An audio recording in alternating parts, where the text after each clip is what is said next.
Hello, Stephanie. Welcome.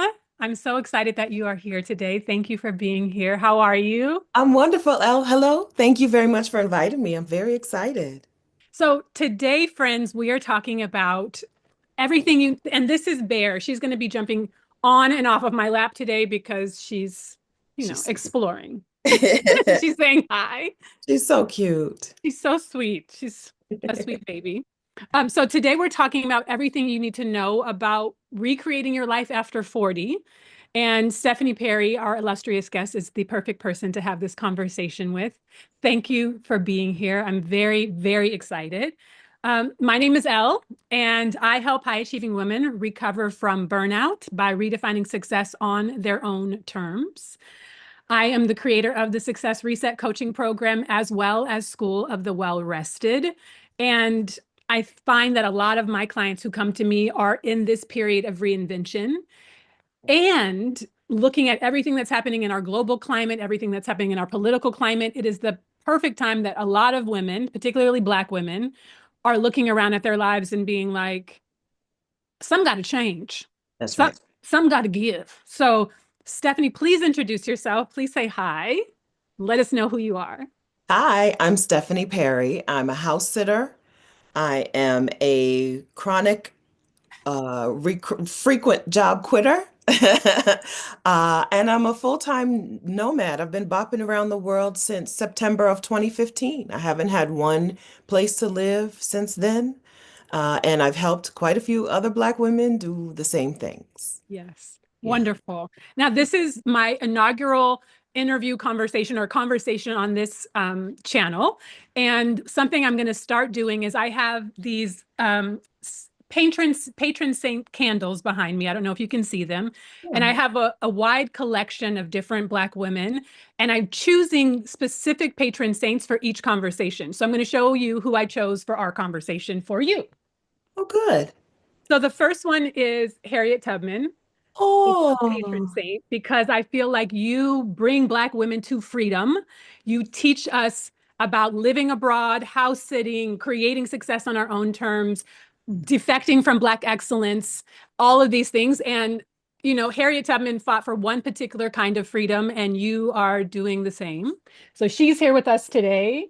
hello. And then we also have Zora Neale Hurston, Oh, because she was an anthropologist of our people and collected stories and loved Black people down yeah. as you do. So she is here with us today as well. Oh, that's wonderful. I love that. I love it. Thank you. Thank you. So thank you for carrying on their legacy so powerfully and so beautifully. Oh, that's beautiful. Thank you so much, Al. Yes. So Yeah.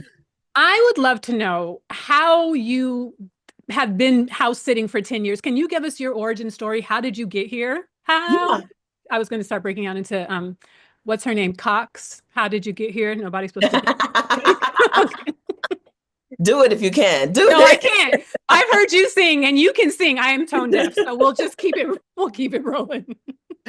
I just liked travel, and I thought that trying to travel like at by taking vacations was not working for me. Having a regular job I've always had jobs where I had to ask permission to take my own vacation days, right? So having a regular job and trying to travel with the regular job just wasn't working for me. So the first change was that I just at 41 quit my job to travel for a full year on savings. Mm. And I went to Southeast Asia and I went to 12 countries total and went back to work and was like, actually, after being away from the United States and away from work and away from my whole life for a full year, I was like, I need more. I'm not ready to go back. I thought when I left, I thought I was going to be ready to come back after a year, and turns out a year was not even close to long enough.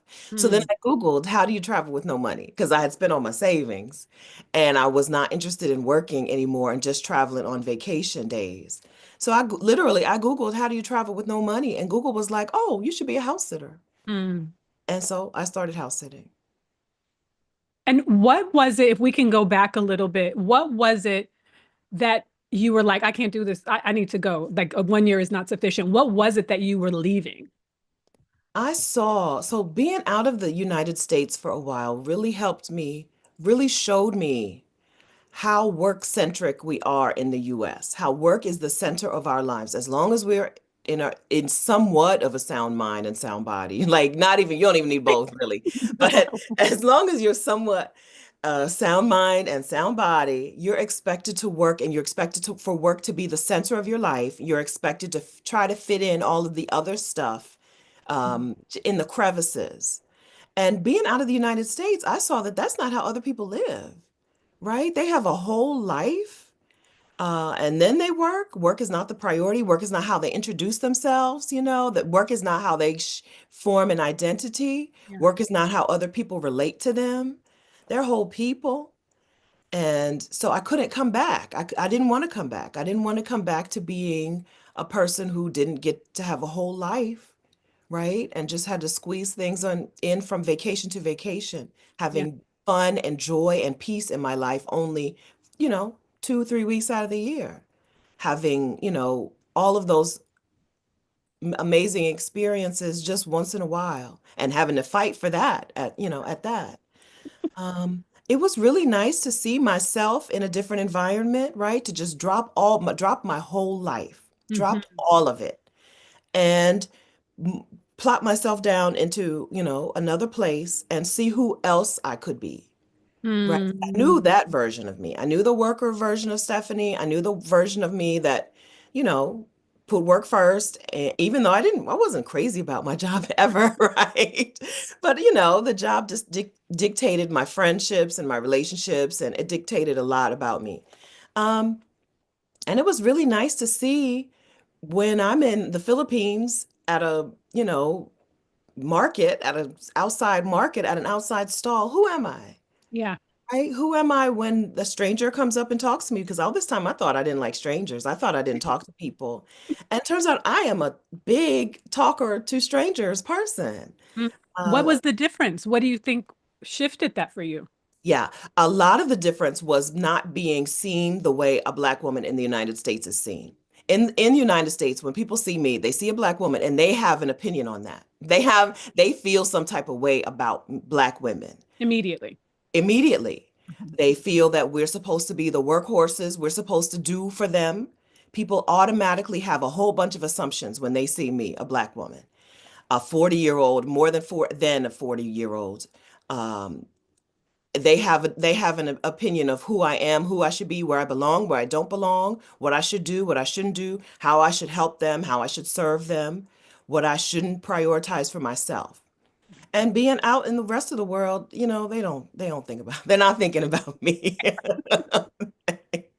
We're not thinking about me, did not have any opinion on me, and we're just interested. Yeah. I did look like a person who doesn't look like everyone else around. So sometimes people would want to stop and be like, "What's your deal? What's your story? How Yeah. did you end up in this little tiny island in the Philippines? How did you end up on this, whatever, once you get off the tourist track, people are like, wait a minute. I got to talk to her. You, what's your story? Let me break out my best English. I got to talk to her. Let me go get the kids because the kids are learning English in school. Let me go get the kids and we're going to find out who she is. Yeah, it was being away from the expectations and the pressures, not just of white people in America, but Black people. Black women expect excellence from you. They expect the most from you. And it was really nice to step away and just have people recognize me as another person, as another human person who looks a little confused, a little lost, right? Who might have some questions. Yeah. Um, that was, I think, the main difference. I want to go back just a little bit further because you also have a military background. You are a pharmacy tech. So you did things that were very structured. It's Yeah. not like you were like a freelance nude model living like you were doing things in a very structured, regimented way. Like you had to know things, right, for your job in the military and as a pharmacy tech. So I think a lot of women, especially Black women, watching this have also done that, right? Like done the linear. I go to grad school, I do this, and then I get the good job, and then. So what did you have within you? What did you find within you to give you that permission to go the road less traveled. Yeah, we're used to following the steps and having like a prescribed path in our lives as Yeah, Black women. You're right. You go to school, you go to grad school, you buy a home, buy a bigger home, that's right? right. You buy a couple of cars, you buy an investment property, right? There is a prescribed path for us. I think part of it is upbringing. I have a rebellious dad who, you're not going to tell him what to do. So I have always had permission to not do things that way. So Mm, I did have that. I did have a parent who was like one parent who was a rule follower, one parent who's a rebel. So I'm a little bit of both of them. okay. But I did have permission to try some stuff and see, right? So some of it was that. Others of it was, but I think even more than that, though, I'm going to give more credit to the fact that I just knew I couldn't keep going the way I was going because I was not happy. I wasn't living my life. I was living somebody else's life. And I was counting down. I found myself just like counting down until I got to live. Counting down because I thought at Mm, 65, I'll get to be me. I'll get to live. I get to do all the stuff that I don't get to do now. And I just was like, I don't want to live like that. I don't want, 65 is not guaranteed to any of us. And even if it was, I wanted mine now. yeah. Right, at 40 and 41, I think I would enjoy it. Right? I think I Yeah. would enjoy those things that I was looking forward to at 65. I was like, I think I would enjoy them right now. Today. Um, Today. Yeah, Right? It's not it's I think I'm not the only person who is like, when I retire, I'm going to do XYZ. But absolutely. yeah, and so it wasn't all that strange for me to have those feelings, but I think the difference was that I was like, let me see how I can feel that now. Let me see how I can live that way now. Um, and it was really just a little bit of throwing my hands up in the air and saying, I don't want to keep going like this. I don't want to keep counting down to 65. Starting at in my 30s, I started that in my 30s. Yeah. Right? Started in, right? Like I'm counting down for almost 30 years. Meanwhile, I'm not enjoying this phase, these 30 years. It felt like I was wasting an opportunity. And so I just tried something different. I think this is such an important point because so many people were so deeply ingrained in waiting. It's like working backwards. Like at one far end, it's waiting until retirement. The Mhm. next step is waiting until vacation. Yeah, The next step is waiting until the weekend. The next right. step is waiting until happy hour, right? Like it's all of these waitings. And Mhm. or the last step after retirement is death, right? The afterlife. Then you'll actually be in Shangri-La, Free. right? Yeah, yeah. Then you'll be free. But Mhm. we're not taught that you can actually enjoy your life along the way. You don't Yeah. have to wait until you can enjoy it now. You don't have to self-sacrifice and suffer and scrimp and shrink and Yes. hope that one day, I had a lot of friends between 19 and 24. I had someone in my life pass away every 3 to 9 months. It was a very traumatizing time, but I think that's what woke me up that none of that's guaranteed. Get retirement is not guaranteed, vacation, because these my friends were like 19, 20, 25, and it was all like sudden drowning, surgery, car, like things that we weren't predictable. Right. And I was like, oh, I got to switch the thing. Yeah. Yeah, yeah. We sometimes we get those awakenings, right? Those like, wake up calls. But Mhm. even still, there are forces that are like, no, no, no, stay on this path, right? Yes, The forces still want to pull us that way. It doesn't serve us to get pulled on back on that path, but it does serve somebody, right? As Black women, it serves somebody for us to stay on that path, that narrow, that wide path, and not find our own way. that's To right. it's in service of some things that we didn't choose, right? Because somebody wins. Every time a Black woman is like, "Oh, I'll just put it off. I'll put my well-being off. I'll put my joy off. I'll put it off, my peace." Somebody does win, but it's not a Black woman. It's not a Black woman. And that's why I so deeply appreciate the work that you and Rashida Dow do at Exodus Summit, Exodus ASAP. Like, you're like, get out of here, find your joy. It's probably not in this country. Or if it is, we can figure that out too, Yeah. It probably somehow involves leaving for a little while, for if at not least for a good, little while. a little while. Yeah, so thank you for that work because you all are visionaries and you're leaders in that way that it's very, because I think a lot of us don't even give ourselves permission. We're seeking external permission, and you all are external permission for a lot of folks. You model Yeah. it and you teach it. Yeah, I agree. Some people don't like that, the idea of people saying, you gave me permission, but people say that to us all the time. People say that to us all the time. So I don't know that it's really permission. It's really just the idea and the know-how. Yeah. But maybe it is also the permission. But yeah, yeah. It's I think when you see somebody else doing something that you thought was not a thing that you could do or that you should do, right? And you see someone else doing it, oh, that opens up a new possibility. Things change. exactly. And I think there's a, I always say I'm the people's canary in the mine because unbeknownst to me, because I just do what I want to do. I'm very Uh-huh. self-possessed. I don't care. I just do what I want. But something that you may not know that you and I have in common is that we both went to Spelman. Ah, And I dropped out after, well, I didn't drop out. I took a leave of absence. My mother says I dropped out, but I took a leave of absence after my sophomore year because I was like, I don't want to study people in books. I want uh, to be with people in the world. So I took a leave of absence and I went home and I worked at the Mac counter and I saved all my little pennies and I bought an around the world ticket and I went to Nepal and Thailand and India and France by myself at 20 years old. I turned 21 in India. that's And incredible. so but I didn't know anybody else who was doing it. I Yeah, knew one person through one person who had been to Nepal, but I'm just 20-year-old black girl trekking in the Himalayas. They, like you were saying, they had never seen anybody who looked like me. They were like, what are you? But Nepalese were very kind to me. But when I came back, people were very much like, you're giving me permit. I didn't know I could do this. I didn't know I could leave college. I didn't know I could go by myself. I didn't know I could travel. I didn't know you, you're modeling it. So that's right. it does take seeing it sometimes if no one has told you you can do it. That's right. That's exactly right. That's why we do things out loud. There's a lot of talk in our spaces about moving in silence, right? Move in silence. Don't tell people what you're doing. Don't share too much, right? But it's so wonderful to share, to let people know what you're doing because it really opens something up for them.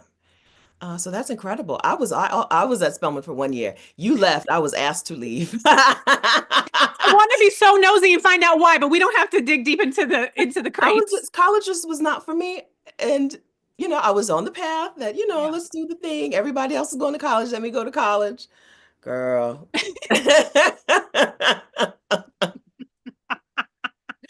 So, but also like that did open up things for me. Being able to do go from the rule follower to the rebel, right? Yes. Being able to go from the person who's like, I'm gonna do what a black woman's supposed to do to like, I'm gonna do what I want, right? That's I it. tried it that way. That didn't work out for me. I'm gonna do what I want. It was Because really, the I'm sorry, go ahead. I was just saying, it was really helpful. It was really helpful. It is helpful because the question that isn't asked, and we've touched on this, but I want to dig deep a little bit deeper. The question that isn't asked is like, how do you feel? Are you Yeah, enjoying this? that's Is right. this what you want to do? Like very basic, simple, fundamental questions are just pushed aside in order of the great I grew up in a family of quote unquote black excellence. We can talk about defecting Uh-huh. from black excellence in a little bit, but so college was not a option for me. It was an expectation. I'm Yeah. fourth generation college graduate, right? Mm. Like my great grandfather had two undergraduate degrees and two master's degrees, and he was born 2 years after slave enslavement ended. So like, and my great grandmother had a master's degree and a bachelor's, like education down, right? Talented 10th down. That's so when I was like, I want to take a year off and travel, my mom was like, what does that mean? I don't, we don't do that in this family. That's literally what she said to me, right? Like, we don't do that. So the idea that we have to do it ourselves, we have to create the path. Yeah, that's right. There's nobody is going to come fall from the sky and say, it's time for you to live for you. It's time for you to prioritize your own happiness. It's time for you to even think about whether you're happy or not. Nobody else is going to do that for you. That's your responsibility. It's our own responsibility. So you're right, we don't prioritize our happiness. We don't even think about, is this thing making me happy? It's so rote, it's so automatic. That's right. But on the other side, Yes. it's worth the struggle that you have to undergo to leave that path, right? To jump from one path to the other. It takes some effort, right? It takes some moving through fear. It takes some silencing of other people's opinions, but it's 1,000% worth it. It is. It Yeah. really is. So I want to, because this conversation is specifically geared to women over 40, right? Yes. I'm Yes. 45. You just turned 50 this year. This Yes. In happy, July, happy last year, in July. July. Yes, beautiful. So it's a different than making, like for me saying I'm going to go to India when I'm 20, right? Like that's a different energy when you've been living a few more decades. For the woman who's maybe watching this, looking at a house she doesn't want anymore, Mhm. or sitting at a cubicle she's completely over, Yes. or maybe looking at a boo that she knows is time to move on, Yes. or any of other options, right? What do you think it's important for Black women over 40 to know about kind of starting over, starting fresh, starting a new life? First, there's a lot of time left. We're not in the fourth quarter here, okay? There's a Yeah. lot of time left. There's too much time left to keep living a life that you don't like, right? There's too much time left to just suck it up. Yeah. And there's so much time left to start over. Like literally, you could start from zero. Most of us don't end up not starting from zero because you have a skill set and you may have some money saved and you may have this and that. But even if you do have to start literally from zero, there might be a good amount of time left that makes it all work out instead of sucking it up. Sucking it up for another 40 years, another 60 years is not is bad. That's not the answer. So first, there's a lot of time left. And then second, there's no one who on your last day you're going to wish you had lived for, right? On your last day, there's no person who you're going to be like, "Oh, I wish I had done what so and so had wanted me to do." I just got chills. It's only you. It's only you. You're the only one who gets the say. That's right. All of those people are going to be, some of those people are going to be long gone. Some of the people right now that you don't want to, like, quote unquote, disappoint. I'm sorry, I'm trying to comment on the YouTube video at the same time. Oh. All of the people that you're afraid to, quote unquote, disappoint, they're going to be long gone, right? Mm. And then you are going to have to sit with what you sacrificed for them, for someone else. So 40, 50, 60. It's not too 70. It's not too late. There's more time left. Yeah. And you can't, how much longer do you want to live for someone else's approval, for someone else's eyeballs, for someone else's gaze? Because you can't even really, we're not good at predicting what the other people are going to say. Some of those very people that you're thinking, oh my gosh, they're going to judge me in this way, are thinking about doing the same thing, That's right? right. That's right. They have the same frustrations in life, the same drive for something different, right? You're worried about them judging you. And listen, she's watching the same videos you're watching. Sometimes it just takes one, right? Like it just takes that permission, again, that permission slip, that image, because if we haven't seen it in our own imagination, right? Or with Zora, or with Harriet, or with you, or with Rashida, or with so many others who are living it. Like if we don't know it, we need somebody to go first. And maybe it's that person that you're secretly watching videos with, right? Like you don't, and who's like, do you want to go to, are you thinking about maybe, yeah, we can, right? And even like Exodus Summit does meetups, right? Like there's local meetups. You all just were in Vietnam. I was watching every video, every post. It was on my, it's still on my calendar because I so wanted to be in Vietnam with you all, right? But it's like a taste test. It's like, I can go. I know you all have done South Africa, you've done Vietnam, you've done other places where you can meet with other Black women who are traveling, other Black women who are exploring. It doesn't have to be a full life commitment, like you're full time, That's right. but you can just get a little taste. What does freedom taste like? What does it feel like? Who am I when I'm free? That's That's a big question. That's right. It's a question you don't even know to ask yet. One time, years and years ago, I was going to Brazil. This was for my 40th birthday, as a matter of fact. And I was going to Brazil, and I told my cousin Denise, and I was like, Denise, you going to Brazil with me? And she was like, who would I be in Brazil? And I was like, no, never mind. Niece is planning on wilding out on me. You can't go. But she was right. I didn't realize it, but she was right. You are a different person in a different place. The pressures and the expectations are very different and or maybe gone completely. The routine is different. The stressors are different. So you are a different person in a different place. Getting to see that and meet that person is incredible. It's an amazing thing to do. But you don't, it's that means that there's a whole person, there's a whole version of you that we haven't met yet while we're still living this same life. That's exactly right. I have this core memory when I was in India. I was 20 years old by myself. I had just come from Nepal and I was in Delhi. I spent a lot of time in India, but I started in Delhi and I was staying at a hostel maybe, and I was going to a night market. This is so random, but this speaks to what you're naming.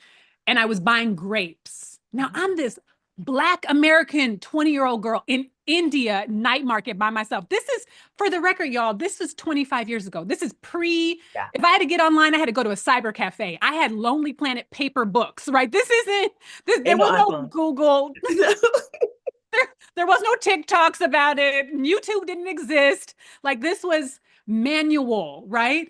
And I thought the man selling me the grapes was cheating me. I thought he was putting a little more weight on the grapes than I was paying for. And I'm American. So I'm gonna address it. It didn't go well, right? It Mm, didn't. He was yelling at me. He threw the grapes at me, and I got away unscathed. But I'm like, I didn't know.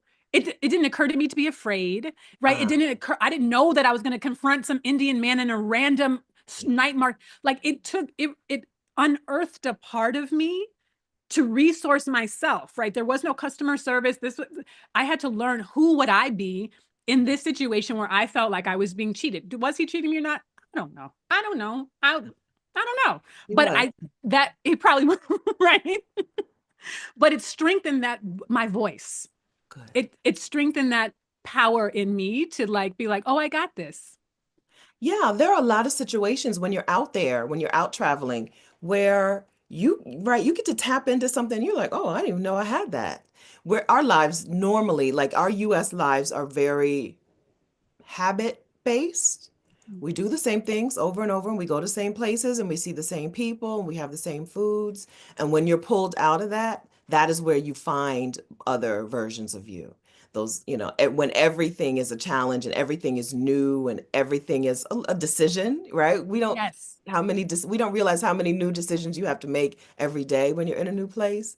And that's when you find out what's really in here. And the good news is you get to carry that with you. Not everyone, like you said, not everyone who takes some time out of the US is going to stay out of the US for forever or for, and, even for long blocks of time. But those that stays with you. And there's nothing you come back feeling like there's nothing I can't do. that's Right? right. It's why it's one of the bricks or one of the first, those dominoes that fall in people's lives, but it's rarely the last, right? It's the first thing sometimes that falls, but it's rarely the last thing because then you start looking around like, oh, well, Yes, if I can do this, if I can handle this thing, let me tackle some other things. And if I can be a version of myself who deserves this thing, then let me remove some things that aren't deserving of me anymore or don't serve me anymore. Yeah, it's a nice brick to fall. Traveling full time is traveling full time when you also don't have to go to work, when you don't have a job, it's like a cheat code to finding yourself. I didn't know that I was out looking for myself. I didn't know finding myself was not on my list. It was just travel to these places. Instagram did exist when I went, right? So I wanted to take some nice pictures for Instagram, right? I wanted to not work. I wanted to see the places that were on my screensaver at my work on my work computer. But it Mm. wasn't about finding myself. It just happened, right? Because Mm. it was inevitable. But I didn't know that, right? I didn't know that. I thought I was going to take some pictures all around the world, try some different foods, go to some combat sporting events. I wanted to go see Muay Thai fights and Uh, I wanted to do that, see that kind of stuff. But it changed me from the foundation. It changed me foundationally. But and I feel for people who haven't had that experience yet, which is why I push women to do it. I push people to do it because I don't know of any other way to prioritize yourself. I don't know of any faster way, I'll say, to prioritize yourself than to just jump in, leave behind one version of your life and start completely with from maybe from zero and build a new version of you. so when you talking about time, right? Like how did you know that that's what you were starting to do, that you were finding yourself? Like Yeah. when were you like, oh, this isn't just about pictures and food and Muay Thai. Like this is something bigger. I had a lot of time, downtime during that year of travel. I had a lot of time when I did nothing. Watch the sunset, maybe, just sit and look at people, right? And Mhm. my self-talk was different. Mm. In my 30s and early in my 30s, my self-talk was not kind to me, right? The words that I was saying in my head were not nice. And they were often about things I messed up and didn't do right and Mm. things I missed out on and ruined, Mm. right? But during this travel time, my self-talk was like, oh my gosh, that was amazing. Even when I really messed stuff up. One day I had to run after a bus that had my luggage in it. I put my stuff on the bus to go from one town to another in Malaysia. I went back inside to get coffee for some reason. Even today, I don't know why I did that. I put my stuff on the bus and then went to get coffee, and the bus is taking off. I had one like a backpack on me, like a basically a purse.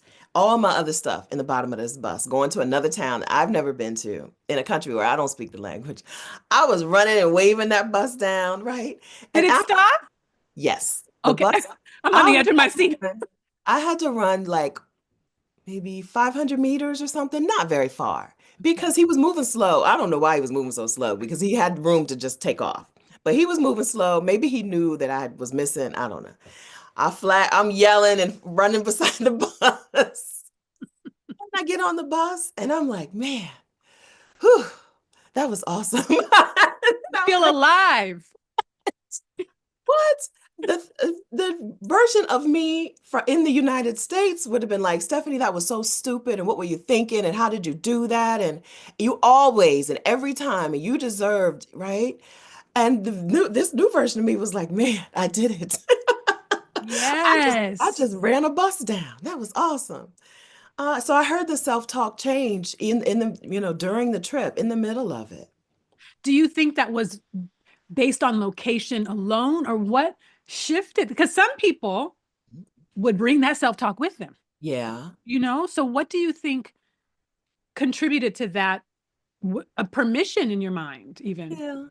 I don't know. I think people treated me really kindly and graciously, and I decided that, I should at least I should at least treat myself as well as they were treating me. Because like you mentioned, strangers out in the world were really good to me. Yeah.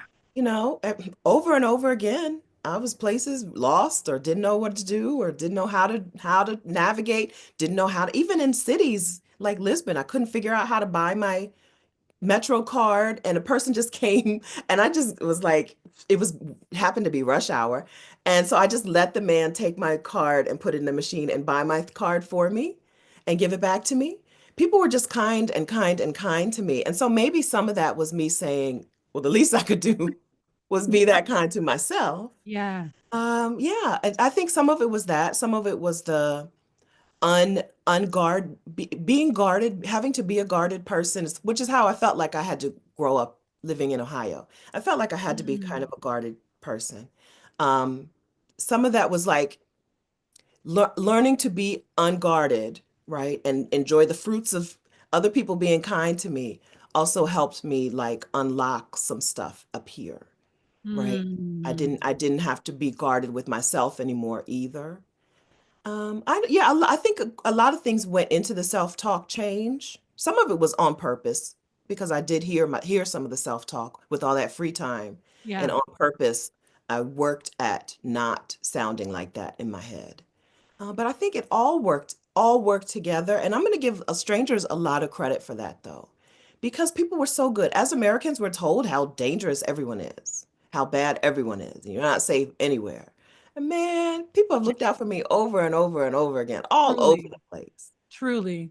The Yeah. kindness of strangers domestically, sure, but Yeah. international saved my life, brought me to tears, changed my life, changed outside of the boundaries of this country. Like Mhm. truly, like you said when we started this conversation, being just seen Mhm. without all the baggage and the whatever projections of what it means to be a Black woman, just being seen because then I get to exhale, Yes. right? You just get to be human together. It's a beautiful thing. So we're talking a lot about solo travel as Black women, and a lot of Black women over 40 who've never traveled solo, right? What do you think they need to know about that, like adventuring alone or solo? In addition to the fact that people around the world, strangers around the world, are going to be good to you, better than you expect, I think you need to know that like a lot of your life today is probably solo. Unless you have kids in the house or something, you do a lot of stuff solo. You go to the store solo, right? You probably go to restaurants solo to get away from people in your house. It's not a whole lot different. The hardest part, I always say this, the hardest part about traveling solo is having to take all your luggage in the bathroom at the airport or the bus station or the train station, right? That to me, that's the hardest part. You have all these bags and you got to get into this stall with all your stuff or leave it out or, that's the hardest part of solo travel. The rest of it is not a whole lot different from your normal day except that everything you do is what you want to do. It's all about you. You don't have to factor anybody else's feelings or desires or hates, what they want, what they don't want to do. You don't have to factor any of that in when you're traveling solo. Everything is what you want to do or what you don't want to do, right? If you want to stay in your hotel or your Airbnb or your house sit, if you want to stay in that house and sleep for days and days, nobody's going to be looking at you funny. It's all you. It's all what you want to do. And then you can switch it up. Sometimes you can be adventure girl if you want. Yes. Part of one of the things I love, which has never occurred to me when I watch your videos, I'm like, you go countries and you're like, I haven't left the house. I Yeah. haven't left the hotel. I'm chilling. I'm not Dora the Explorer. I am chilling in the house. So I can you talk about that? Because I think some people think when it means when you say bopping around, it means like being out and about and doing all the activities. But because that's a different level of permission. Yeah, you don't have to do anything. You don't have to. I like a nice view. I want the view, I want it to look like I'm in that place, right? So I like to pick a house or an Airbnb or a house sit that looks like I'm in that place and not Dover, Delaware, right? I'm in exotic Dover, Delaware with my parents today. I like a place that looks like I'm in that place. And I like to eat the food that they eat, right? But Uh-huh. other than that, I don't have to do a whole lot. There I've been to enough parts of the world. I've been to enough places where I didn't see the big thing that you're supposed to see and nothing happened, right? There were no repercussions for me not going, right? In Kuala Lumpur, I didn't go to that temple. I think it's called Monkey Temple or something. I didn't go to it. I didn't feel like it. And you know what? Nothing bad happened. You can do what you want. And then there are places times when I have been, an active traveler at times, but now I like to just get a nice view in good weather and sit back and relax and enjoy it. Enjoy it my way. Yeah. There because again, there's nobody to answer to. Nobody's going to say, I can't, but well, maybe they will. Maybe people will say, "Oh my gosh, I can't believe you didn't go see whatever, whatever." But you're not going to feel like that. Mhm. We don't have a whole lot of opportunities in the standard American life. We don't have a whole lot of opportunities to do nothing, and I feel like doing nothing is a flex. I love doing nothing. Me It's one of too. the best things about me is that I can do nothing. Yes. There are so many of us who you talk about your family being an educated family, right?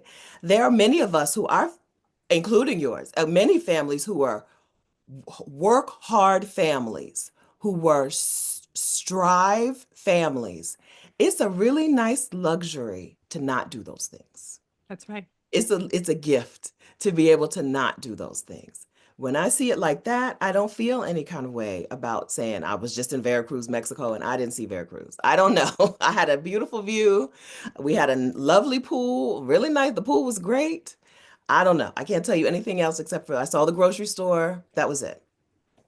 That feels really good to me. That I think there's some healing there. There's some healing Absolutely. for somebody in me, right? Some of the people who live on through me who That's did right. not have that choice, who did not have that luxury, who did not have the opportunity to just do nothing whenever they felt like it. 100%. I love doing nothing. Because it's only accessible in the United States if you have lots of money. Hmm. This whole entire culture, this system is set up to labor. That's how it functions, right? That's how it functions, particularly if you are a descendant of enslaved people, like That's right. on American soil. That's what we are mentally taught, but it's also epigenetic, but it's also structural and cultural. Like there's no respite, No. especially as Black women, right? There's no place that we can look and just be like, I get to chill. No, there's work, family, church, community, like everything requires our labor in order to earn. Yep, yep. And I say that in air quotes because I don't think you have to earn ease. I Right. don't think you have to earn leisure, right? I, I Earn agree. it. But that's how we're hardwired to believe, even though I think it's a lie from the pit of hell. Yes, So yes. I'm with you. I'm with you, Elle. I'm with you. Yeah. so when you it's like leave, there are I think it's hard for a lot of people to conceive that Yes. other countries and cultures don't operate like that. Like this is not universal law. This isn't gravity. This is America. This is American hyper-capitalism. Hmm. This is the slave fruit of the slavery tree, right? Correct. This is what and even in countries that were really involved in the slave trade, they didn't take that on. They didn't take on that mentality. Right. Yeah, it's super specific to the United States. When you go other places, you're like, oh, wait a minute. The thing that struck me, one of the first things that struck me was just men taking naps on their motorbikes in the middle of the day in Southeast Asia, right? Like I love it so much.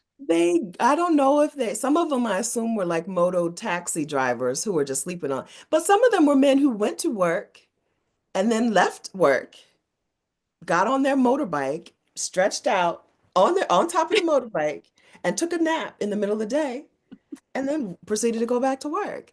Right? I'm like, oh.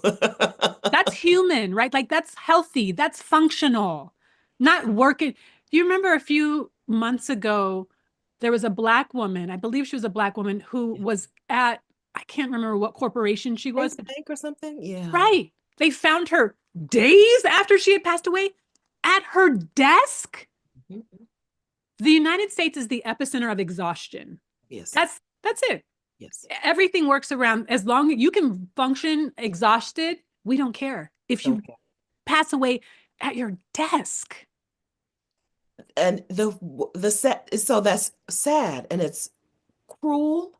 But also we can kind of see it, right? You can kind of 100%. see it. She's 100%. if there's somebody that you used to always being there, she's always there. She's always working, right? She comes in before you and she leaves after you. You can kind of see how that would happen. Uh, here Yeah. in the United States. Yeah. Yeah, but nobody's going to, even after hearing that, even after that story, nobody stopped by and checked on their Black women co-workers and said, "You're doing too much," right? Nobody's going to do that for us, for you. You have to be the one to do it for yourself. So we're glad that you're here, friends. We're glad you're here Yes. because nobody's going to, no, I don't think, let me know if we're wrong in the comments, but I don't think anybody got a knock on their office door after that said, you're doing too much. Take good care of No, yourself. Go home. because it's internalized, right? The system is internalized.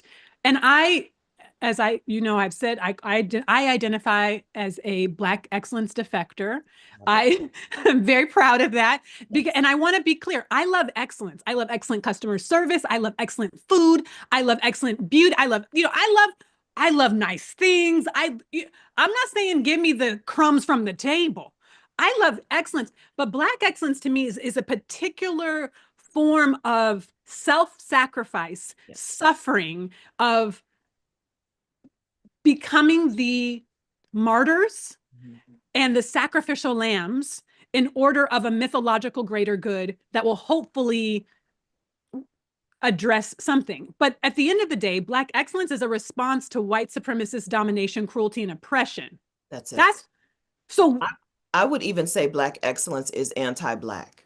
it It, is. you alone are not enough. That's You, exactly right. yeah, I would say is anti-Black. It is. And so to me, the antidote, I'm always confused antidote and anecdote. I think you the got it right.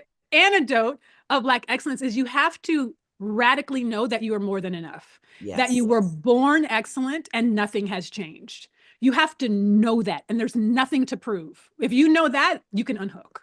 And that you have agency, that you have the power to walk away from Black excellence. Yes, You don't have to play that game. You don't have to fall in line. Once you exercise agency over your life, it's because it's, see, I know right now somebody's like, but what else? What is the other option? Either Black excellence or what? It's or agency. poverty. People think that either Black excellence or poverty or Yeah, death yeah. or isolation or like there's a lot of fear. I interrupted you. Please continue. No, you're right. You're right. Yeah, I think, yeah, that's exactly right. Yeah, but you and I are sitting here today. You, the Black excellence defector, which again, I love, love, love, right? And another person who can is not, I cannot stand Black excellence, right? Both sitting here today. We look amazing. We're glowing. But we don't have to, but we have to, because we have on purpose decided that Yes, we're not going to let that be the only way, right? no, We're gonna live our lives our way. that's right. You can reject Black excellence. You can reject always having to be perfect. I just went to a conference in Las Vegas. So I get to surround myself with women who are like, mm-mm, I'm not doing what you tell me to do. I'm doing what I want. And I forget what else is out there for Black women. I forget what life is like for most Black women sometimes. And being in that conference, I saw life for Black women. And everyone in there was so perfect, so polished, so together. Not one, not no margin. What I saw when I looked at those women who were beautiful but perfect Yeah, was that there was no margin for error in their lives. These are women who had to show up perfect. They were corporate women. It was like a conference for primarily corporate women. What I saw was these are Black women who had not been given any grace, right? There's no margin for error in their lives, and you could see it in their outward appearance. And I felt for them. And I did my best to convince them, convert them over to this way. But yeah, the yeah, seeing that, being confronted right in face to face with what life is really like for most Black women is so sad mhm. because it doesn't have to be that way. I know Black excellence sounds like a path Excellent. out, but Right. there's no win. There is no victory in Black excellence. There's no finish line. I call it the Black excellence ladder to nowhere because you Yeah. will keep climbing and you will think it's one more rung, one more promotion, one more job, one more house, one more car, one more accolade, one more pair of Louboutins, one more whatever the thing is. And there's always one more, right? There's always a better school to get your kid in. There's always on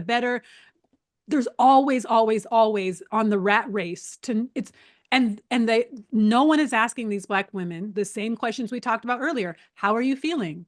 What do you need? What no one is this what you want? Is Those this what you questions, want? Right. no one's asking them that. There is just assuming that it is and just keep going. Yeah. That's right. That's right. You're right. It's a ladder to nowhere. Except for an early grave, I will say that it will get you. It will land you in an early grave if you let it, or if True. It's you're one true. of the unlucky ones. Yeah, yeah, It's that's true. right. That's Because right. part of what isn't happening my mother is a, Black excellence non-defector, right? She's Mhm. also, for those who are into astrology, she's also a Capricorn, very much so, right? And born in 1947 in the segregated South. So like a lot of things inform this, but I grew up watching her be Black excellence in the world, right? Be all the things, very successful, very accomplished, very well connected, and then come home and collapse, right? Uh, I saw on and then because she gave it all and then she would like schedule a massage, like she would be good about that, but it wasn't integrated, right? It wasn't well-being as a lifestyle. It was overextend, burnout, exhaust, collapse, schedule a massage, and then go back out and do it again. It was on repeat. And yeah, I always say, even as a Black excellence defector, I get it.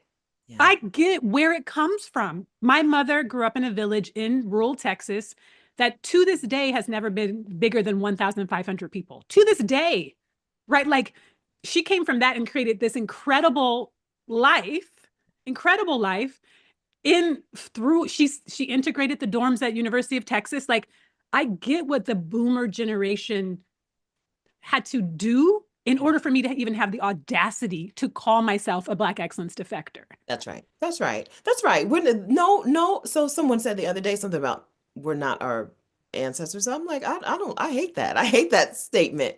Yeah, we're not saying that their pathway was the wrong path. They did what they thought was the right thing to do. And Absolutely. that did set us up to have more choices. Right? I'm Absolutely. grateful. I appreciate that. But that doesn't mean we have to replicate, right? That doesn't mean we have to replicate that way of life. You can't, because you can't massage away, manicure, pedicure away the toxicity that is life in the US for Black women and life at your job. There's no manicure and pedicure that's going to take that out of you. Just like you can't, so that you can't out exercise a bad diet, right? We all That's right. have heard that expression. You have a bad diet, there's no amount of exercising you can do that it can compensate for the bad diet. Same thing with wellness and self-care. That's You right. can't self-care your way out of a toxic situation. You have to remove yourself from a toxic situation. This may be a little gross, but I'm gonna say it because I feel like it's the best way to say it. It's like spraying perfume on a pile of poo. Like Yeah, it's still poo. It's not, it's not gonna change what it is. that's right. Black excellence isn't gonna change living in an oppressive system that thinks hates you and thinks that you're only here for labor. That's It's right. a massage isn't gonna do that. A manicure is not gonna do that. You have to change not only your mindset, but your way of being in life and in the world. And that often means moving outside of a country that's trying to actively kill you. That's right. That's right. Away from the people who are never going, they don't have the capacity to see you as human.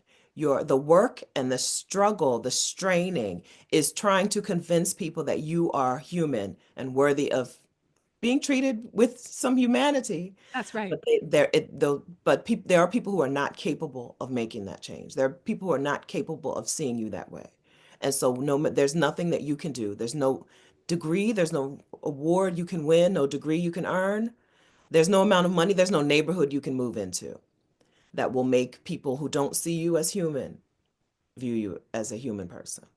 I'm in Seattle. And so usually when you go live on Saturdays at 7 o'clock for me, and I'm usually not awake. Yeah. But one Saturday morning, I woke up and had just started your live about where to go when these white people act up again. I said, oh, she's speaking my language. This is exactly right. And because you called the thing, right? Yeah. Like you named what was true. This wasn't in smoke and mirrors. This wasn't interpretive language. This was very precise and very important because it's naming exactly what you're saying. And even if they were capable, they don't want to. Don't They want. don't care. Like this isn't something that they're interested in. So I appreciate you for being so explicit and direct because we have to call the thing the thing. That's right. That's right. So I like to do as little as possible. And so I'm going to do it the easiest way. The easiest way, I want to make sure that Black women know what we're talking about. So I'm going to use the words that Black women will understand. Yeah. I don't have the time or the strength or the desire to try to sugarcoat things anymore or to try to make other people feel pacified.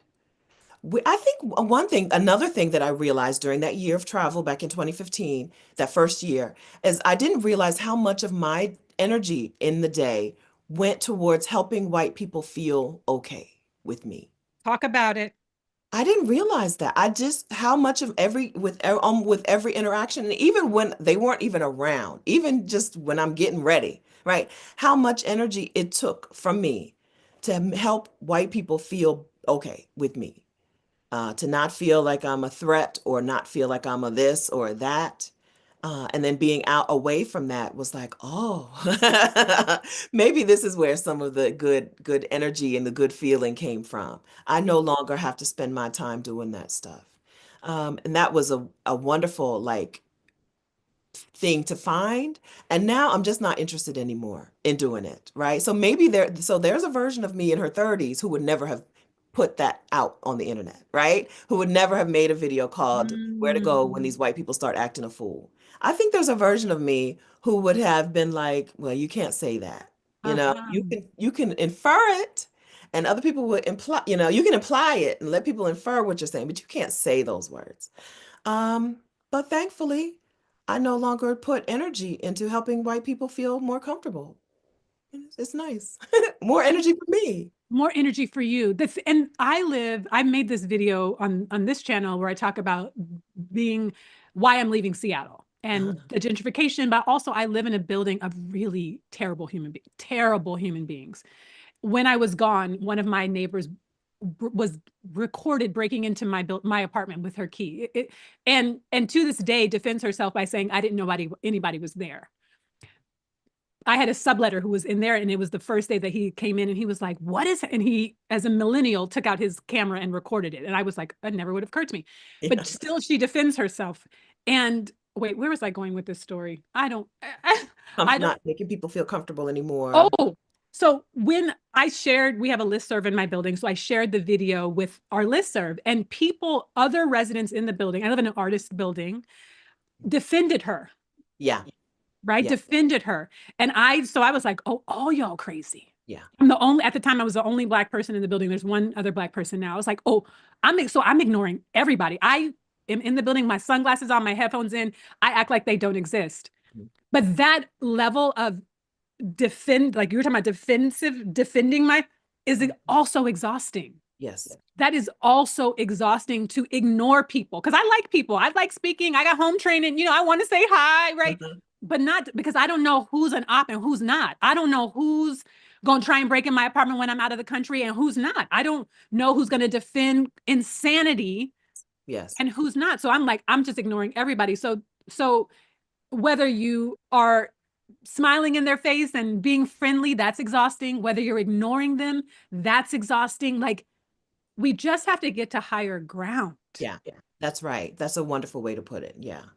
That's right. And it exists. We think because anti-Blackness is everywhere, right? Because white supremacist ideologies have a far reach, right? We do. We assume that wherever we go, it's going to be the same, but it's absolutely not the same. It's absolutely not. There are people who don't have feelings about you in one way or another. When they see a Black woman, they don't feel any way about that. That's right.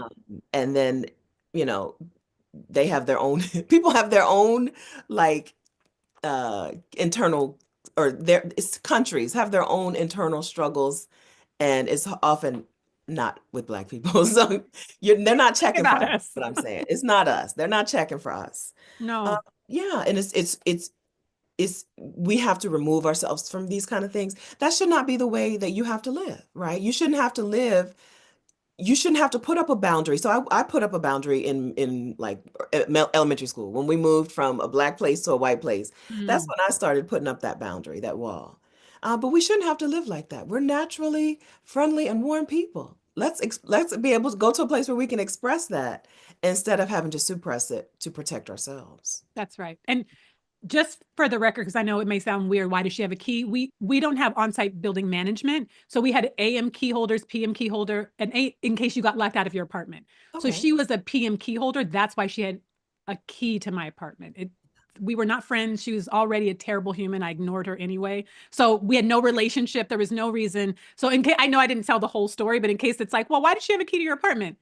Because she had power that she no longer has as a Yeah. result. Felt like a safety protocol. It was a safety protocol for them, but not for you, right? Correct. Right. Right. Because and just to round out the story, she was there because she wanted to use my Drano.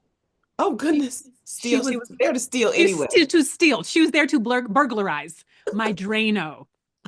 That's what she said. Repeat. Mm. Anyway, we don't have to go down this rabbit hole, but it illustrates to me the insanity, right? That's right. The entitlement, That's the right. self-aggrandizement, and their lack of boundaries. Which is why we have to Yeah, put up these boundaries, like your that's name right. is. And the gymnastics that they'll go through to support each other and not Correct. you. Yeah. Correct. So I want to go back a little bit to when you were talking about traveling alone, traveling solo. I think because we know that, especially as Americans, we are in a loneliness epidemic. Yeah. I think a lot of people, particularly Black women, who have created, whether they're married or not, whether they're in community, in what we consider traditional family units, have found some sense of, have created some sense of community in the States. Yeah. Whether that's church, whether that's work, whether they like the church, whether they like the work, it doesn't matter. Like it's a sense of something that softens the loneliness. And I think that's part of why a lot of Black women are, especially over 40, scared to travel solo because they don't want to be lonely or alone. Yeah, and that's important. It's important to know or to think ahead about what might be some pitfalls for you and make a plan for it. And loneliness is a thing that, is a can be a big problem. The most important thing to know, I think, about solo travel and loneliness is that traveling solo doesn't mean that you have to be alone the whole time, right? Take Ooh, tours, you take group tours with other people. You listen, extroverts are everywhere. So when you go out of doors, somebody's going to say something to you. yeah. Because people do like Black women. People are really happy to see Black women out living their lives. People, I'm a witness to that. They just are really happy to see you someplace. They will talk to you, but there are ways to make sure that you're not alone. You can take tours with other people. I was 41 when I left, and I started by staying in hostels and dorm rooms, right, Mm. in bunk beds. I don't do that anymore, but I did it for quite a while, right? You can just meet up with people, go to events that other people are going to that are going to have like group chats and stuff and meet up with people. Join a group for people who travel a lot and meet up with people in those cities. Join the Exodus Summit community. There are women in any city you want to go to, Mhm. right? You can make sure that you arrange in advance to have some time with other people so that you're not feeling lonely, right? Yeah. Traveling solo doesn't mean you have to spend all that time alone. I did quite a few tours in the beginning. As time went on, I did less and less, as we've talked about. But in the Mhm. beginning, I did a lot of day tours, and you always meet people. People always are happy to see us and talk to us and invite us to things, right? I've been invited to all kind of stuff, although never a wedding. I was my one of my list items was I wanted somebody in a foreign country to invite me to a wedding. Hasn't happened yet, but I'm still waiting. I'm still holding out for it. But people will stop and talk to you, and you can spend as much time or as little time with other people as you want, and not be lonely. Sometimes people, if they know they're going to travel for months or a year or something, they'll start out with another person just to get their feet, in the water, and then Mm. break up. So start out with a retreat or start out with your friend who can come for a few days. Starting out with somebody can help you, get a little momentum going. And then they go back home or go wherever they're going, but you still are out in the world traveling solo. It's your life today, in terms of being alone, your life today is probably not a whole lot different, except that it's easier to meet new people when you're out in the world traveling. I have quite a few friends who, or like some who were Facebook friends, but some who are friends, who I just know because I was in a country, in a city by myself, and we struck up a conversation, or I said hi in a Facebook group or something. And now, boom, friends. Now, if anytime I go to that city, I don't have to be alone at all, right? I can, be with people. It's important, but it is important to think about the loneliness ahead of time, because sometimes when it sneaks up on you, Yeah. you think you've done something wrong and you have to go back. I feel lonely, so this isn't for me. No, you feel lonely because you've been alone for hours and days, and nobody's spoken a language that you understood for days and days. That's why you feel lonely, but you can make a plan for it. You can plan ahead for it and not let it surprise you and then ruin your thing. If I'm remembering correctly, I may have heard you say something about being a lone wolf. Do Yeah. I? So can you talk about what that means for you, and also what it how that works with what you're naming about like putting yourself out there and connecting with people? Because some people may not identify as lone wolf, but like introverts or like not social. So can you speak a little bit more about that? So I'm a hermit. I took a personality test years ago, and they actually put hermit in the results, Oh, right? wow. Yeah, so I'm a hermit. I love to be just in a place by myself for a long time. But I know that that's not good. I feel better when I have some interaction with other people. I know that the lone wolf is the most vulnerable wolf, Mm, right? So I try not to pride myself on being a loner. I just naturally inclined to be a loner, but that's not the best version of me, because I'm mm, so vulnerable when I'm a loner. When I'm a hermit, I'm vulnerable to, if an emergency breaks out and I'm in a foreign place, I don't know anybody and I don't have any support, yeah. right? And so I make sure that I don't fall into fall too deep into the hermit pit, right? Because I want to be I want to be better than that. Even though I enjoy being a hermit, there is a better version of me that is connected, that is in community with people, that is giving and receiving care and support. And so I take steps personally. I take steps to make sure that I'm not being a hermit all the time. I lean into it, like in Veracruz. I stayed in the house, okay? But when I'm moving to a place, when I'm staying in a place for a longer period of time, or I make sure that I have connection, that I have community, that I have support. And I do that. Facebook groups are really good for that. I know we don't care for Facebook. I don't like Facebook, right? Any more than anyone else. But there are some wonderful communities. Usually you can, join them from Facebook or WhatsApp. But maybe something will come along that will like better. But right now, Facebook groups and WhatsApp groups have been really helpful to, find people, to know things, to help you with things. Small things like, where's the Day of the Dead parade? I don't speak enough Spanish to figure this out. What time does the Day of the Dead parade start? To important things like, what did this weather alert mean? Am I supposed to take some action? We have to be connected. Ah, We have to be in community with each other. Even the hermit is yes. not alone. I make sure that I do things to have connection and community and support and care, and give those things as well, because that's the better version. That's when I live a better life. What's the balance, or I don't know if balance is the right word, but in terms of you being someone who also creates community and has a Facebook group and leads things where people gather, what is maybe ratio between the things that you do that are your own led things and things that are you do that are completely outside of that? So the Exodus Summit community is so big now that I'm not super engaged in other communities anymore. In the beginning, Mm, so when we first started the Exodus Summit community back in 2020, I was still active in some other groups, some other communities. But now the Facebook, our group is so big that I can just, I can just be all us, because it's the only group for Black women only. Most of the other communities that I'm in is for everybody, or it's for Black people, or it's for, something else. But Exodus Summit is one of the only communities I'm in that's for Black women only, one of the only. And so now almost all of my all of that kind of community is there because even my friends have joined the Exodus Summit community, right? So even my friend Katrina went to Vietnam with us. So even when I want to spend time with my friends and Jewel, right? Even when I want to spend time with my friends, they're still Exodus Summit. They're still inside of that group. So a lot. The balance is a lot of it on the Exodus Summit side, and then a little on the outside space. Okay. Space. Yeah. Okay.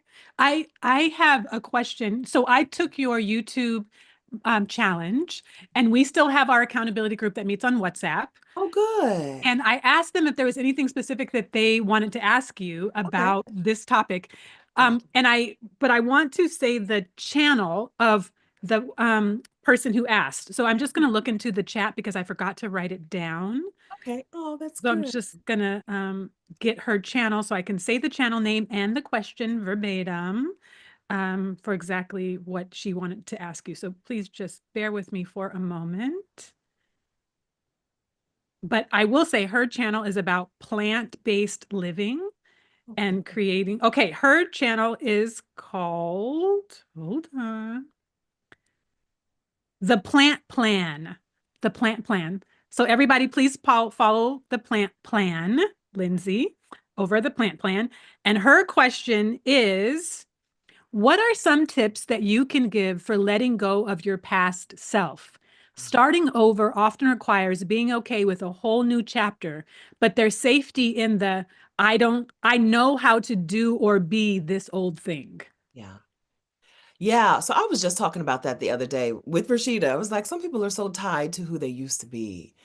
So I think that because sometimes you hear people like acknowledging, like it sounds like they've been to therapy and they acknowledge some things, but they don't want to move on, move on. I think what has, a thing that has helped me is just having a vision for the future, right? Having a vision for what I want and knowing that this me can't is not going to get me there. This version of me is not going to get me there. Like I said, the hermit is not going to get Mhm. me to the life that I want. Even though I have relished in being a hermit, I have to be able to be some more. I need to be a different version of me. Um, so having a vision. Now, having a vision is difficult when you live in a place where you're not supposed to have a vision for yourself, right? There's only one path, and that path is Black excellence. That path is capitalism and hyperconsumerism. Um, but taking time away from those things and develop your own vision, develop your own dream for your life makes it, I think, easier to turn off the old version of you, right? Or switch some things off. I think it's hard to do that if you don't have any idea what you're moving to.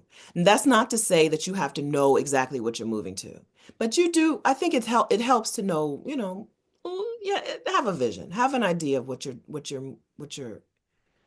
want to go towards. I think that helps you leave behind some stuff. It's hard to leave stuff behind if you have no idea where you're going. That's right. Yeah.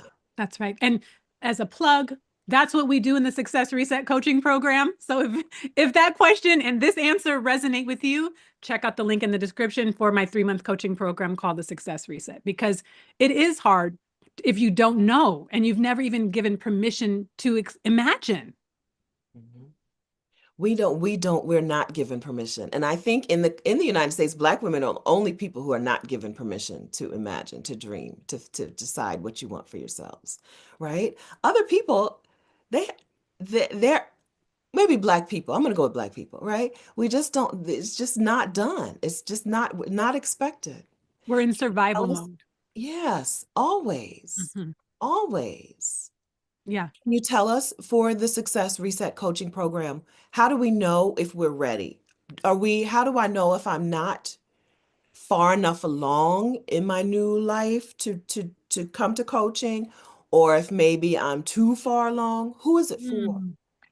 It's for the woman who is ready for something different, but doesn't know what is different, what needs to be different, or how to do it, but is in that restless, I can't keep doing this every day. I can't keep waking up like this every day. And either often feels this anxiety, this anxiousness, this restlessness, or more dangerously has started to numb out. If you notice that you don't care, you're just like, forget it. I might as well, like we said earlier, I got 30 more years to go. I got 15 more years to retirement.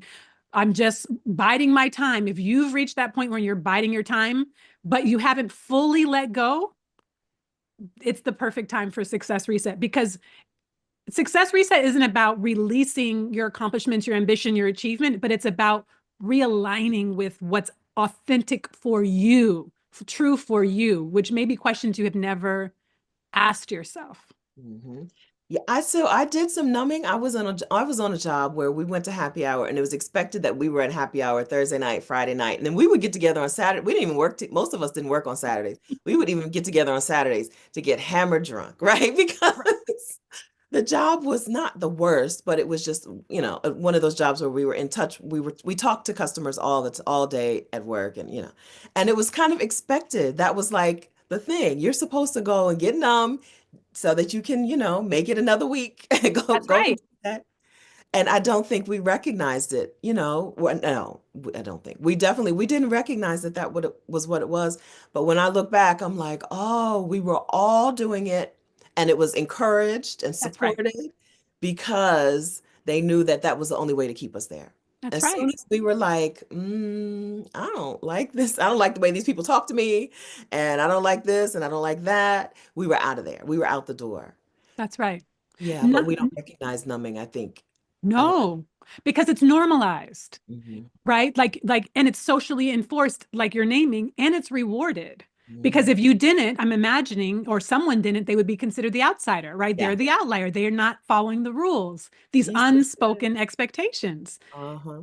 And sometimes it looks like happy hour. Sometimes it looks like shopping. Sometimes it looks like binging Real Housewives of whoever is happening right now. Sometimes it looks like drama in your own life, like fighting with people, like because you don't want to sit still and feel how unhappy you actually are. Oh. So as long as the distractions, as long as it could look like church, it could look like complaining, right? It could look like fixing other people. Mhm. It could, there's so many, as the real key is, are you not feeling your feelings? Yeah. Are you not checked in? Because when you do, is that, like you said, oh, I hate this job. Mhm.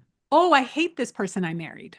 Or this person hates me and I don't like it. Or, right? Like it's like I've heard you say before, sad Stephanie, right? When you start to be, oh, that's really what's happening and I don't want it anymore, but That's I right. don't know what to do. That's when you call me. I'll help you. Now that you've already told us that the link is in the description. Yes. All right. What's your website called? House of Ease, HAUSOFEASE, houseofease.com. I love it. I love it. I love it. Because I just want us to all live lives of ease and freedom. That's what I want for us. That's right, and it's possible. It always strikes me when women are like, I didn't even know I could say that I wanted that. I didn't even know that that was a thing that we could want. Ease. Because we're Ease. convinced, we are told, I don't mean we're convinced as in it comes from us, but we are convinced by all of the forces on the outside that struggle is the way, that 100%. that that nothing, people say this in my channel all the time, nothing good, nothing worth having is easy. I'm like, I disagree. Wholeheartedly. Wholeheartedly disagree. Disagree. A lot of easy stuff is real good, real nice to me. That's another thing that only Black women get the message about, right? That, oh, the things that you want, they all have to be hard. No, they don't. There are a lot of women out in the world who are told, you want XYZ, here's the easy way to get it, right? But not Black women, not ever. Right. That's a vestige of enslavement, right? Like that's direct. That's because this is what I have to say that always just anchors everything that we're saying. Excuse me. We were constitutionally 3/5 human being. Right. Okay, I always start yelling because I feel so, like we have to anchor in that, right? The US Constitution had us as three, and our ancestors as 3/5 human beings. Right. Of course, we had to earn a nap. Of course, we had to earn a day off. Of course, we had to earn ease, and ease wasn't even a thing, right? Like that wasn't, that No. wasn't, that wasn't right. But that's why we have this connection, because literally some of our ancestors were murdered for sleeping, murdered for trying to sleep after being inhumanely worked like an oxen. Right. Like, so we have to, nothing in this country or culture is going to give us permission to not have to work hard, to have ease. We have to give it to ourselves. Thank you for letting me holler on that. Fired very up. strongly about it. Elle is fired up. That's I am, because we forget the context. Yes. Right. Like we think it's just the way things are, and it's not. It's not universal. It's not all the Eternal. it's not right. It hasn't always been true. And that's not to say, because we've wedded hard work and reward, right? They are not because part of the challenge, right, is being from the ancestry and the lineage of enslaved Africans on the soil, is we think that hard work was survival, right? Like literally how we stayed alive. That's right. So it makes sense that we think that's what we have to keep doing. That's right. But we don't, because our ancestors prior to all that worked hard and rested. It didn't counter their value as human beings, wasn't reflective of how, if they work themselves to the ground and to the bone and to exhaustion. That's right. Okay, I'm going to step down off my soapbox now. I love it. Listen, so when I talk about, I don't work hard and I'm doing as little as possible. I love to use the words over and over again, because that's a thing, that's some self-talk I love for Black women to take in, right? Yes. Make that your self-talk. I do as little as possible, right? I'm not working hard. It's real nice to have those words echoing in your head. That's right. Instead of well, I guess I have to work twice as hard for half as much, right? Once you have that echoing in your head, it determines how you're going to live out your life. Yes. But you can replace that talk. You can replace it. You can. Hear Elle's voice instead. Let Elle holler at you a little bit more. So you can get those out, get that out of there. You have to excise it, right? Like it's an exorcism. Absolutely. You really, Trisha Hersey of the NAP ministry posted something today on her Instagram that I can't remember. But basically she's like, white supremacy is a demonic spirit. Yeah. And it is.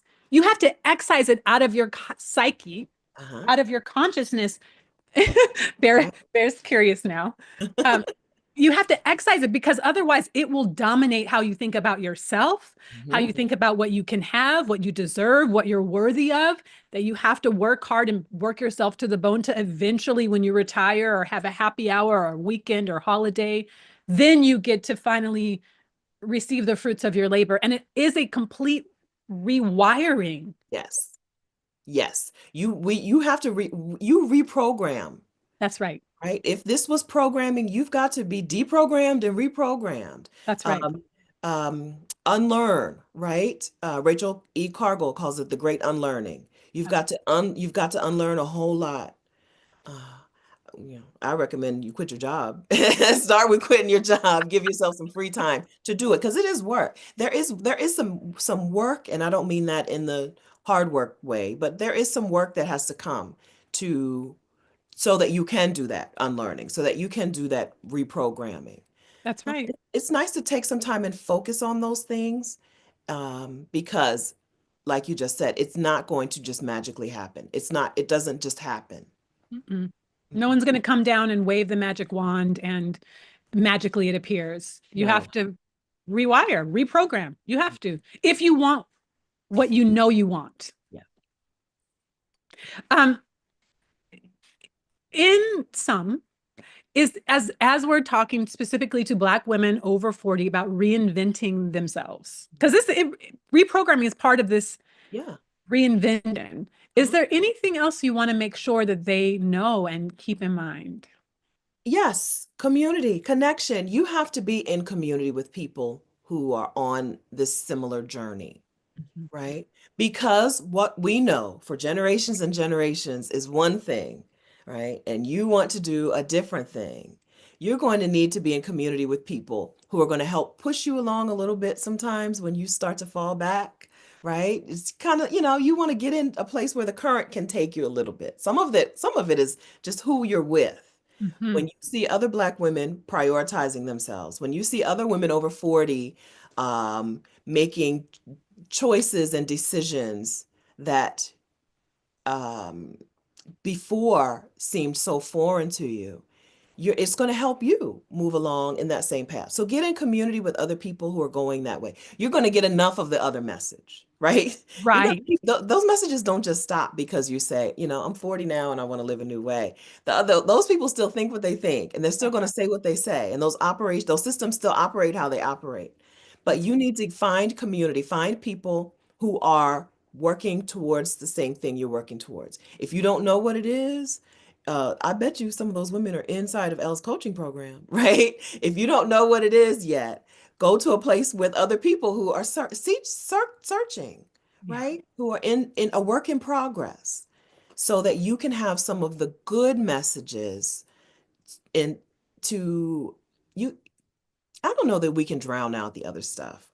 Frankly, I don't know that we can drown it out, but you at least need to have a rebuttal.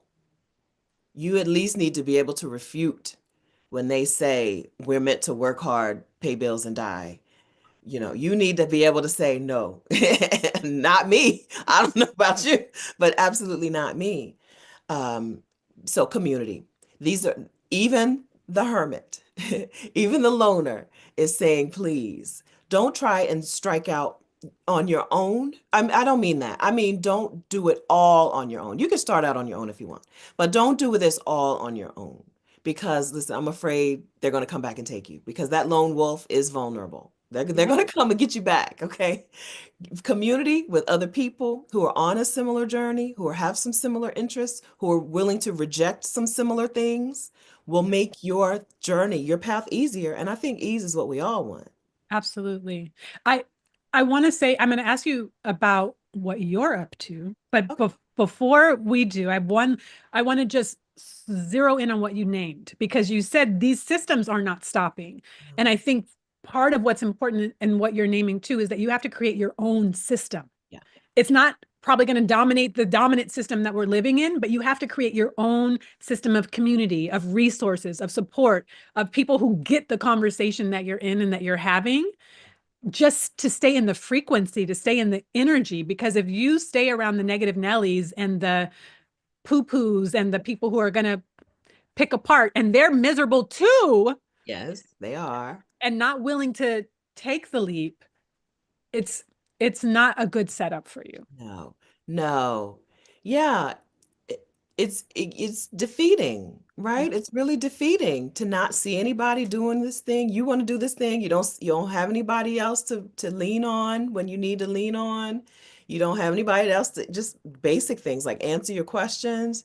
Yeah. Anybody you do go to is telling you you're ruining your life, which I'm sure we've both heard more than once, right? Truly. Yes. Yes. Yeah, it's defeating and deflating to not have support, to not have other people on your side. So you got to get them on your side. You have to find them. That I don't know, some of you, some maybe for somebody they might literally fall in front of you, trip and fall, and there they are. But others, we have to make effort into finding them. Where are these people at, and how do I get in touch with them? How do I get in with them? Which is the perfect segue. Will you tell us about what you're up to? You have several different ways that people can plug in and find these conversations and community. Yeah, the Exodus Summit community is now 25,000 Black women strong. Yeah, the Exodus Summit community is for Black women who are like, I don't think this country is the place for me. Whether for long term or short term. I need a sabbatical. I need some time away, or I'm leaving, and who knows if they're ever going to see me again. Inside of the Exodus Summit community, you'll find Black women who have your particular but, right? I want to move abroad, but. I have kids, I have a family, I don't have any money, I'm on Social Security, whatever. Whatever your but is, you'll find Black women inside of the space with that same but who are maybe a few steps ahead, who can help you, right? Who you can get in community with, who you can team up with. I just met up with some women, so I've been to a meetup at least every month. I've met up with a whole bunch of women in Vietnam, 80. I met up with just 12 women in Mexico City. I Mm. was with a few women in Tijuana, not long before that. But they get together all the time. So just because I'm not going to be there, or Rashida, the co-founder, just because we won't be there doesn't mean that you can't get in with women inside of the community and build face-to-face community over and over, wherever you are. So Exodus Summit, I recommend it. We'll link to it in the description. It's exodussummit.com/community. Yes, it's on Facebook right now. If you're watching in the future, it might not be. So click on the link, join us. It's a wonderful space to learn, to grow, to share what you already know, and to find some sisterhood, some connection, some community. I love it. And then what's up? Tell us about Exodus ASAP. Yeah. So Exodus ASAP is our monthly coaching program slash membership for women who are ready to get their plan together to leave the country, right? If you're like, listen, I've been watching enough. I'm ready to get this plan together. I think it's go time for me. Exodus ASAP exists to help you with that. So basically, moving abroad is 8 steps, right? Moving abroad is 8 steps. Where am I going? How much does it cost? Where's the money coming from? What do I do about my stuff in my house? What about my people and my pets? What about insurance and healthcare? How do I get legal residency somewhere? Or do I even need it where I'm going? And oops, I'm afraid. What about the mindset stuff, right? There are 8 questions to answer to be able to move abroad only. That's the good news. And the even better news is that Exodus ASAP is there to help you with each one of those parts of your Peace Out protocol. If you need some coaching and some support, if you need some community and some accountability partners, if you need a place where you can also share what you know, exodusasap.com is the monthly coaching program. But you have to be ready to take some action. It's not a coaching, it's not like join it and see what's happening. And Right. right, this is like, I'm ready to get my plan together. Even if you think your plan is going to take you a year or two, right? Women in the community come in and they're like, oh, I can do this faster than I thought. But even if you think it's going to take you a year or two, stop in, start making progress. And then you can come and go as you please if you feel like this is, a thing that you're going to make some progress on, but then, fall back, work on it some more, fall back some more. And I'll put a link here. I did a review on the Exodus ASAP. It was, so I'll put it here. You can hear my personal insights and opinions, but I think it's fantastic. Just to give you the shortcut. It's so good. The other thing I want to name about the Exodus ASAP, because this is dope. You all do lots of different things each month. Yeah, Each month has a theme. And so I know you just finished residency month. we Can did. can you speak a little bit this about this? Because if there are people who are watching this conversation who are like, yeah, I get all this. I want to be a resident. I'm ready to put roots down somewhere else. Help me. Can you just talk about what you did and what you're about to do in May? We just did a caravan where we drove into Mexico to get residency through regularization. 9 women from the Exodus ASAP membership met up in San Diego, drove into Mexico, qualified for regularization. So there are several paths to residency in Mexico, and one of them is called regularization. But you can't fly into the country. That makes you ineligible. You had to have visited before 2023, 2022 or sooner, right?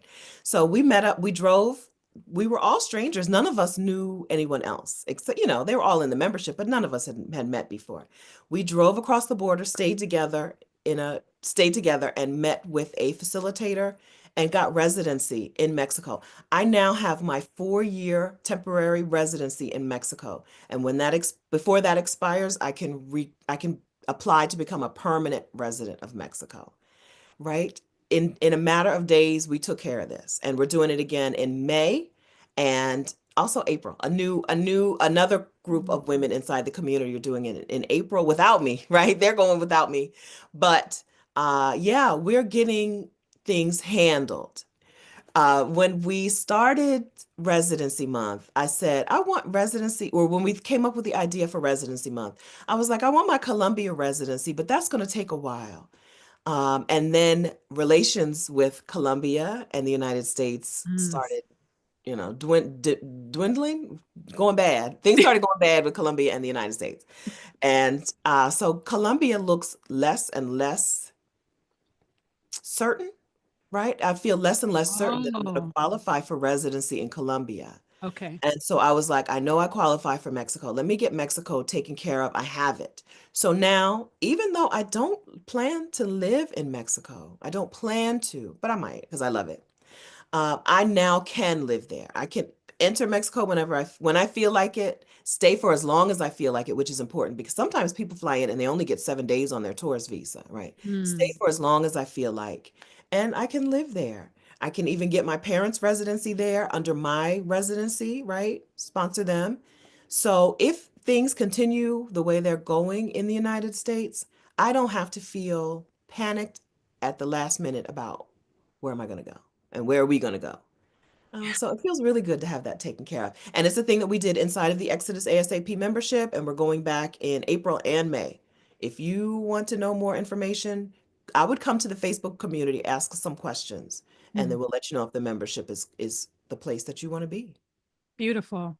Thank you, Stephanie Perry. Thank you for being here. It's been an honor and a delight and so much fun. I'm so grateful for you. Thank you. My pleasure, Elle. Thank you so much. I'm so honored to be your first live guest. Yeah.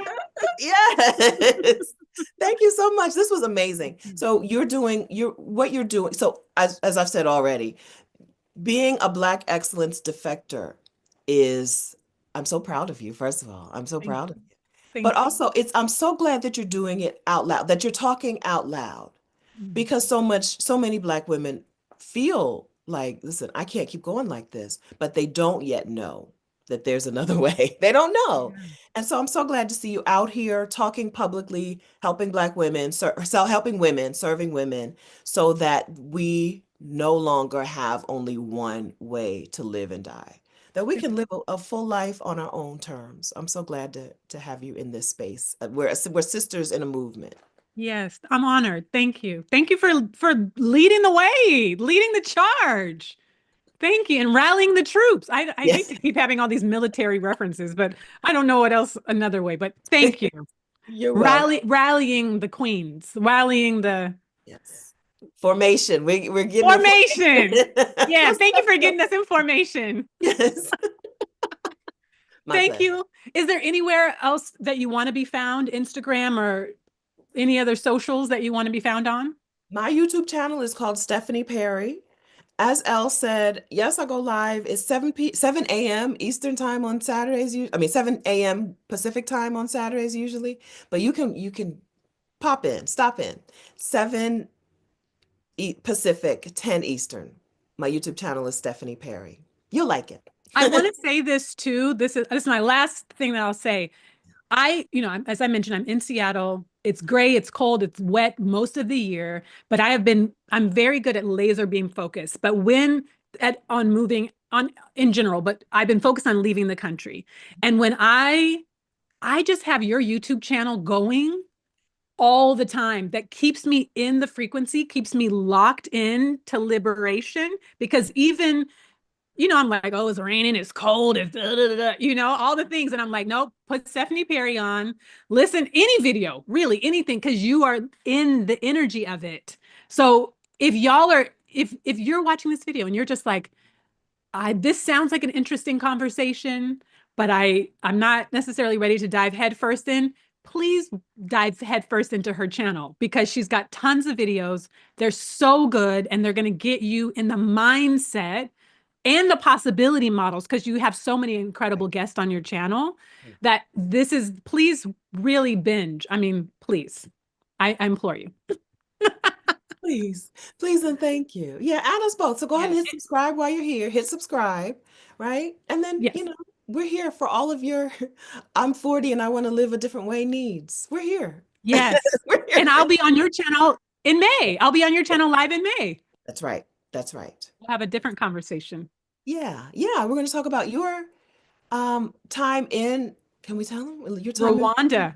Okay, yeah. I don't know if it was a secret. Yeah, we're going to talk about your Oh time in no. Rwanda, which is a place that Black women inside the Exodus Summit community anyway love. So we're going to talk about that. Yeah, I'm excited. Yeah. Yeah. Beautiful. Thank you, Stephanie Perry. Have Thank a you, beautiful Elle. day in You too. what do you call it? Dover, Exotic. exotic Dover, Delaware. Have a great day in exotic Dover, Delaware. You too. You and Bear too. Thank you. Bye. Bye. How do I Oh, good question. end? It's been a while since I've done a Zoom thing. Do I That just press end? yeah. Okay, then will be leaving. I'll be hanging up on you. Oh, yeah. Okay. All right. Have a Wait, no, wonderful. wait, hold on. In No, I don't. Hold on. I'm not exactly sure if you can end it without leaving. Hold on. Let me see what I could. Hold on. So I can Bear's like, see Bear's what like, let me help, let me help. She's so cute. he's like. Oh, I'll put my tongue in your mouth. yes. Does that help? Did that end it? She's like,